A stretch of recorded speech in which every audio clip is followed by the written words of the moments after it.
Kamusta mga kaibigan? Anong balita? May panibago na naman kaming video para sa inyo. Ito ang American Learns Philippines.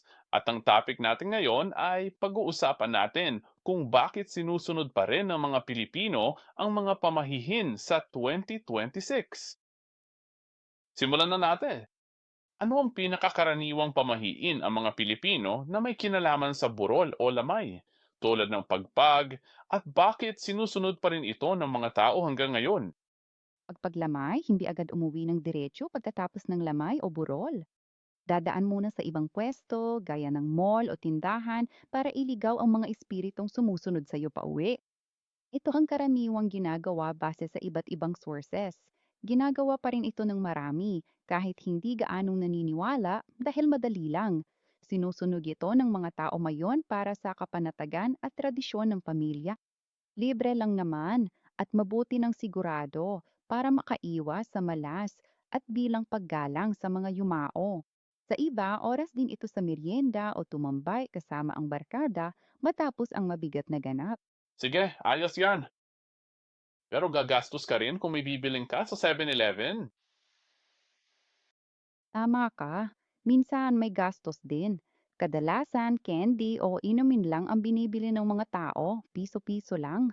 O minsan, tumatambay lang sila saglit sa labas. Ang mahalaga ay yung paghinto, hindi yung pagbili. So may candy o inumin ba talaga na mabibili mo ng 1 piso? Hindi na talaga piso ngayon. Umaas na ang mga presyo. Yung pinakamurang candy o lollipop sa 7-Eleven ngayon, kadalasan nagsisimula na sa mga 5 hanggang 10 piso, tulad ng nakasale na Choco Mucho o Small Tiger Crackers, pero madalas kukuha lang ng pinakamurang bagay o kahit isang pirasong chewing gum kung gusto lang bumili. Sige, hindi ko ma-imagine na bibili lang ng 1 pirasong chewing gum, pero sige na nga. Oo nga, ang weird, no?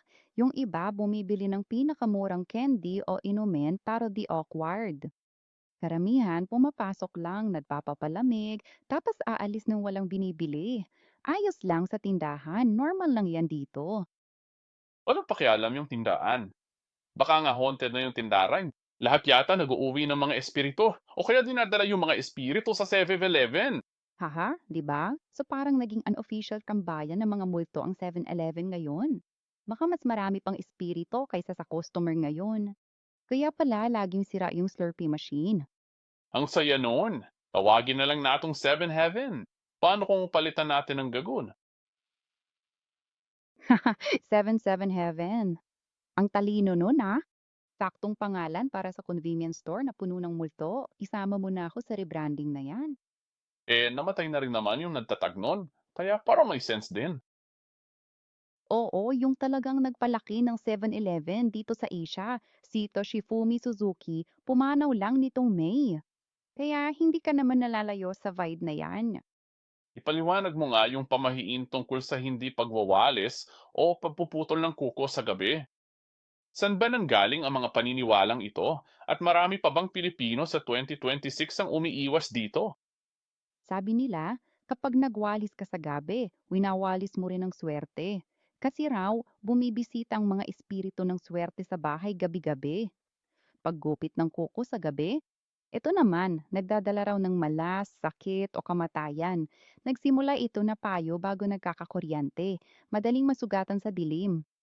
Sa 2026, marami pa ring Pilipino, lalo na ang mga nakatatanda sa probinsya, ang umiiwas dito dahil sa tradisyon. Ang mga kabataan sa siyudad ay hindi na ito pinapansin, pero naririnig pa rin nila ito sa kanilang mga lola at pinipiling mag-ingat na lang. Oo nga, nagputol ako ng kuko sa kamay at paa kagabi. Kaya nakakatawa. Unang husgahan dito. Ang tapang mo, ah. Pero sige, kung hindi malalaman ng lola mo, ligtas ka siguro. Huwag mo nga lang sabihin sa kanya, ha? Yung lona ko, siya yung grandma, di ba? Oo, wala na akong buhay na lola na yon. Apat na po na ako. Nakakalungkot yan. Lola means grandma. Sa edad na 4 dapat pinapagalitan ka pa ni lola. Pero wala na yung actual na sermon. Bittersweet talaga. Oo nga, lagi kong naaalala yung pamahiin na sinabi ng lola ko at baka sinabi niya lang talaga ito sa akin. Kasi ayaw niyang matulog akong hubad. Pero sabi niya, hindi raw ako ililigtas ni Jesus kung matutulog akong hubad. Parang tipikal na linya talaga ng isang Pilipino na lola yan para pigilan kang matulog ng hubad. Yasikong taktika ni Lola, ibabalot ang praktikal na aral sa buhay sa isang spiritual na babala. Siguro gusto lang talaga niyang magsuot ka ng pajama para hindi ka magkasipon o mapahiya kung may emergency sa gabi. Matalinong dalaw sa totoo lang. Ha? Hindi. Sabi niya, aliman siya. Walang katotohanan yun. Hindi naman talaga pamahiin yun. Sa tingin mo, gawa-gawa lang talaga niya yun? Sabihin ko, Oo, 100%. Laging gumagawa ng kwento ang mga lola kapag gusto nilang may gawin ka. Hindi ka ililigtas ni Jesus, energy ni Lola.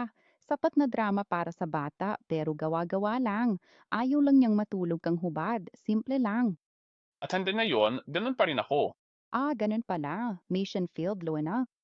Sige, bakit sinasabi ng mga Pilipino ang tabi-tabi po kapag dumadaan malapit sa mga puno, punso, o bakanteng lote? Anong mga espiritu ang iniiwasan nila? At ginagawa pa rin ba ito sa mga modernong siyudad? Ibig sabihin, tabi-tabi po. Sinasabi ito para makiraan sa mga espiritong tulad ng nuno sa punso o mga elementong nakatira sa mga puno ng balete at paligid nito. Sinasabing kapag walang respeto, magkakasakit o mamalasin ka. Ginagawa pa rin ito kahit sa mga siyudad, lalo na sa mga puno o bakanteng lote. Ginagawa rin ito ng mga kabataan para sigurado. Kawili-wili. Sige, ano ang mga sikat na pamahiin tuwing bagong taon sa Pilipinas? Tulad ng pagsusuot ng polka dots o pagtalon sa hating gabi. Totoo bang nakakatulong ang mga ito sa swerte ayon sa tradisyon? At bakit patuloy itong ginagawa? Ang pagsusuot ng polka dots at pagtalon sa hating gabi ang dalawa sa pinakasikat na nabanggit mo. Ang polka dots, ang mga bilog na hugis ay sumisimbolo sa barya, kaya sinasabing nakakaakit ito ng pera at kasaganaan para sa buong taon. Ang pagtalo ng mataas kapag sumapit ang 12:00. Para raw tumangkad ang mga bata. May pamahiinding maglagay ng 12 bilog na prutas para sa kasaganaan at gumawa ng ingay para itaboy ang malas. Pinaniniwalaan itong nagdadala ng swerte. Magpapatuloy ito kasi masaya, nagtitipon-tipon ng pamilya, at dahil na rin sa klasikong wala namang mawawala na pag-iisip, wala namang masama kung susubukan. Kahit sa 2026, marami pa ring mga bahay ang gumagawa nito, lalo na yung prutas at polka dots. Ako, Gusto kong marinig kang magsalita ng Pilipino. Magandang accent mo. Pwede mo ba akong sabihan ng isang buong talata? Maari mo bang sabihin sa akin ang isang napakahabang talata tungkol dito? Kami ay talagang sumisigaw ng pagkalakas-lakas at naghihiyawan ng walang pigil sa abot ng aming makakaya para lamang siguraduhin na mapapalayas namin ng tuluyan ang lahat ng mga masasamang espiritu na umaaligid sa aming paligid. At marami pa rin ang gumagawa nito hanggang ngayon kasi masaya at parang wala namang mawawala. Kumusta naman? Ayos lang ba? Mga 20% lang ang naintindihan ko. Pero ang galing nun. Haha, ayos lang yan. Sinabi ko lang na sobrang uso ang pagsusuot ng polka dots tuwing bagong taon kasi pinaniniwalaan ang mga bilog ay nakakaakit ng pera. At gumagawa rin kami ng maraming ingay pagsapit ng hating gabi, ang taboy ng masasamang espiritu. Marami pa rin gumagawa nito dahil masaya at wala namang mawawala. Totoo ba na naniniwalo ang mga Pilipino na kapag tinapakan mo ang isang tao, lalo na ang bata, ay hindi siya lalaki? O kaya kapag natulog ka na, basa ang buhok mo, ay mabubulag ka? Ano ang dahilan sa likod ng mga pamahiying ito na may kinalaman sa kalusugan? Oo, parehong pamahiing Pinoy yan. Kapag tinapakan mo ang isang tao, lalo na ang bata, ay di siya tatangkad. Hinaharangan mo raw ang kanilang paglaki. Kapag nagawa ito ng hindi sinasadya, dapat kang tumapak pabalik sa kanila para maandu ito. Sabi nila, ang pagtulog ng basa ang buhok ay nakakabulag o nakakasakit ng ulo. Galing ito sa sinaunang panahon kung kailan takot ang mga taong magkasakit sa lamig. Hanggang ngayon, pinapasa-pasa pa rin ito ng mga lola kahit walang basehang siyentipiko. Isa lang itong lumang paalalang binalot sa pamahiin. Ano ang sukob? At bakit malas kapag dalawang magkapatid ang ikinasal sa isang taon? Ano pa rin ito hinaharap ng mga pamilya ngayon? Ang sukob ay isang kilalang pamahiin sa kasal ng mga Pilipino. Ibig sabihin nito, malas daw kapag dalawang magkapatid o minsan malapit na kamag-anak ang ikinasal sa iisang taon, ang salitang sukob. Ibig sabihin nito ay pagsasalo sa iisang bubong o pagdidikit at ang paniniwala ay nahahapi ang swerte sa dalawang mag-asawa, kaya nagdadala ito ng malas sa isa o parehong kasal. Sakop din nito ang pagpapakasal sa parehong taon na may namatay na malapit na kamag-anak.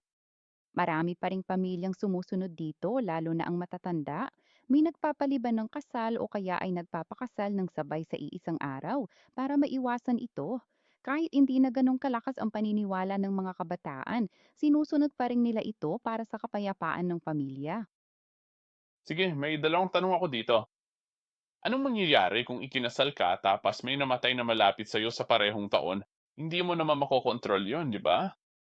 At pangalawang tanong, paano kung dalawang magkapatid ang nagpakasal sa isa't isa? Siguradong napakalaking kamalasan nun. Sa una, tama ka, hindi mo kontrol yon. Malas ang sukot kapag may namatay na kamag-anak sa taon ng kasal mo dahil pinaghahalo ang saya at lumbay.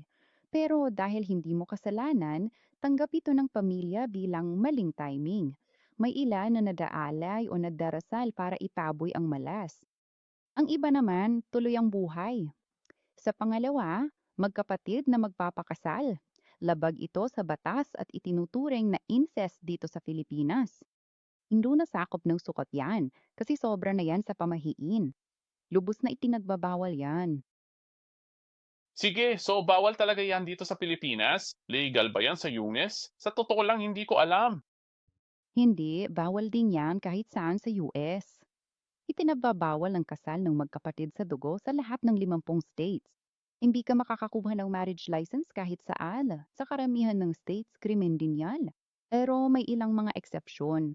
New Jersey at Rhode Island, hindi nila kinakasuhan ng krimen ang mga consensual na relasyon ng magkapatid na parehong adult, pero hindi ka pa rin nila papayagan magpakasal. Sa Ohio, bawal lang yan kung magulang anak ang sitwasyon. Pero yung totoong kasal, bawal kahit saan. Grabe. Sige, paano naman? Parang sa buong mundo ba bawal din yan? O may lugar ba sa mundo na legal yun? Wala. Bawal talaga ang kasal ng magkapatid sa dugo halos kahit saan sa mundo.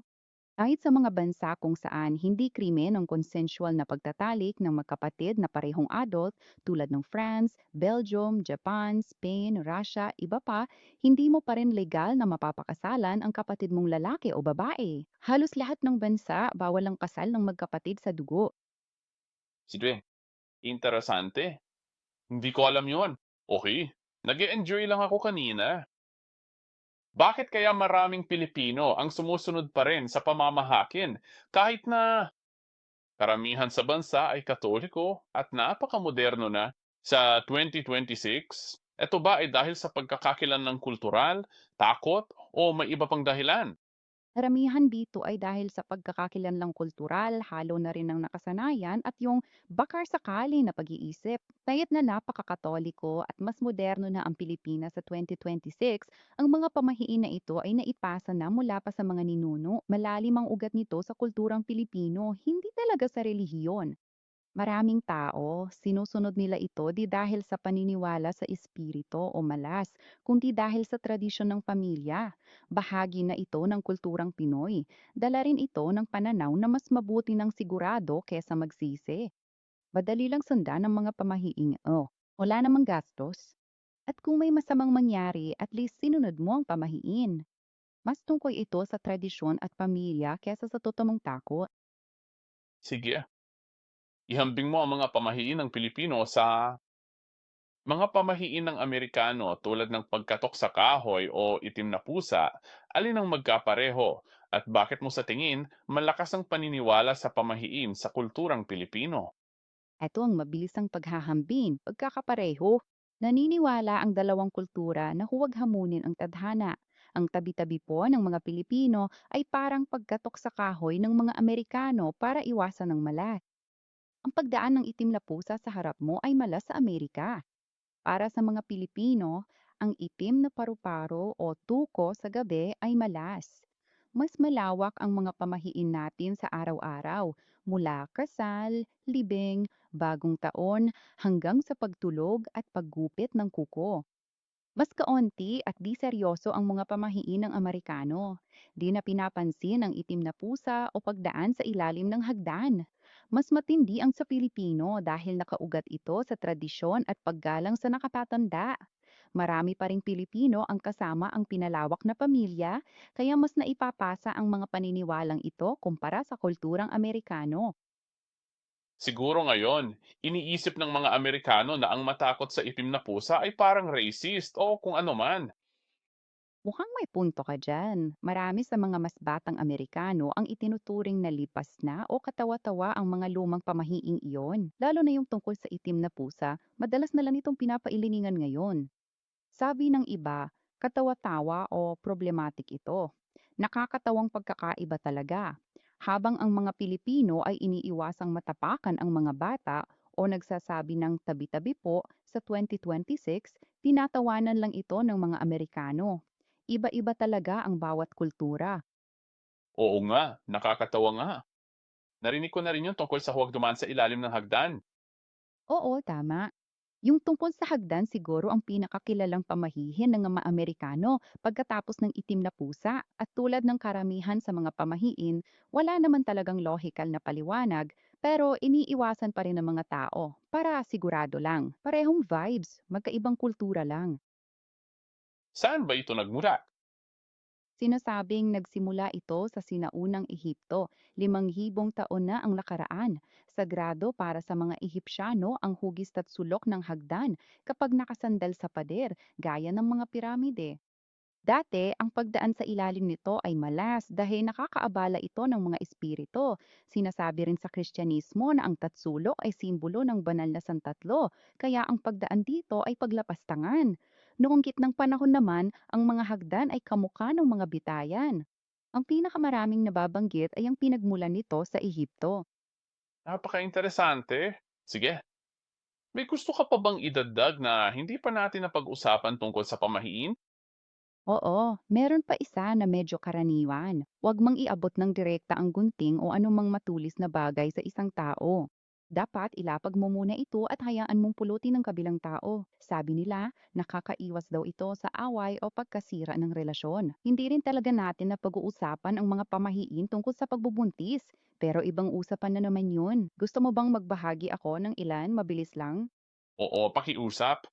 Ang mga pamahiin tungkol sa pagbubuntis ay ilan sa mga pinakamahigpit na sinusunod ng mga Pilipino. Huwag daw dumalo sa lamay o libing, baka raw mahila ang bata sa kabilang buhay. Huwag kang kakain ng saging na kambal o prutas na may kambal, baka magkaanak ka ng kambal. Bawal maupo sa pinto para hindi mahirapan sa panganganak. Kainin ang pinaglihiyang pagkain para hindi magka-birthmark ang bata na hugis default. Marami pa rin sa mga ito ang sinusunod, kahit na yung 2026, lalo na ng mga matatandang kamag-anak. Grabe naman yun. Ay, wala. Ang matindi, hindi ito pamahiin lang. Itinuturing itong mga totoong batas. Ang huwag umupo sa pintuan ay kasing seryoso ng huwag maglaro ng apoy. Sige, mukhang dito na muna matatapos ang video na to, guys. Maraming salamat sa panonood. Huwag kalimutang mag-comment sa baba kung may gusto kayong idagdag o kahit anong komento.